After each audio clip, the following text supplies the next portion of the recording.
But the intensity of your critique of my work seemed to increase the older I got. And why shouldn't it have? When I was a junior in high school, you came to a run-through of Harvey. Never mind the fact that I was 17, playing a role Jimmy Stewart did when he was 42. As you swept into the high school auditorium, the doors clanged open. Talk about making an entrance. That wasn't my fault. The door had one of those damn safety bars. Once I sat down, no one even knew I was there. Oh, right. You wore a black mink coat and matching mink hat and the standard issue movie star dark glasses. They were prescription glasses, so I could see you. I'm sure they were, but please try and look at it from my perspective. You sat all alone in row Q, scribbling my acting notes on the back of an envelope with an eyebrow pencil. You wore that heavy gold charm bracelet Daddy had given you, the one with a charm for every show you'd ever done. It tinkled like an ice cream truck, echoing through the auditorium every time you raised your hand to write. The rest of the kids thought the good humor man was circling the parking lot. Does it make you feel better to fabricate such stories? Following year, when I was 18, the summer before I started at Juilliard, I was cast as the lead in a production of Tea and Sympathy. I was pleased you'd gotten cast in such an important play. It made you uncomfortable as hell. I'd forgotten that. And that was one hell of an opening night. Lighting transition. Luke greets imaginary patrons backstage. Thank you. That's very kind of you to say. Oh, thank you so much for coming. Yes, we run another 3 weeks. Yeah, thank you. Thank you. Good night. Hi, Mama. Hi. So, how do you think it went? How do you think? Well, aside from a few opening night nerves, I felt pretty good. Do you have many notes? 12 pages. Really? I don't know what the fuck you think you were doing up there, but you should be embarrassed. God knows I was. What was with all the big phony sobs and the overacting?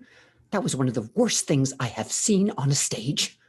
Now you go to your opening night party and we'll talk about that spectacle tomorrow afternoon. Lighting transition to the cafe table where Rosetta sits as Eileen crosses to her. How would you have felt if someone had spoken that way to you on an opening night? It's no different than getting ripped to pieces by the New York Times. Except this was your son in the basement of the Knights of Columbus Hall. He was chewing the fucking scenery. That director should be shot. Or you should. What's really going on here? He came out to Jack and me last month. I see. Are you that surprised? It's one thing to suspect it. It's another thing to have it thrown in your face. A mother always knows. With all the gay people you've worked with over the years. And not one of them was happy. I was always the mother confessor.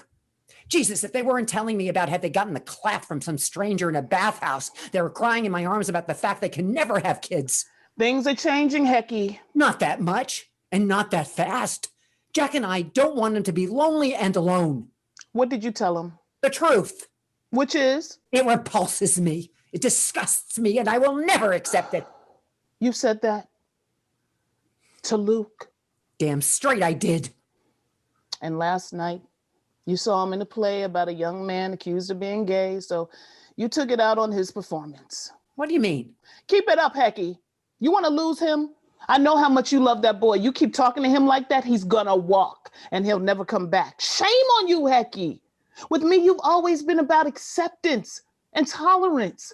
You don't have any left for your own child? I don't want that kind of life for him. It's not your decision. Don't you want to be there when he needs to cry in your arms? If you want him to stay in your life, you better get your act together. And fast. Eileen crosses back to Luke at the sofa. He has a notebook and a pen. I'm ready for my notes. All 12 pages.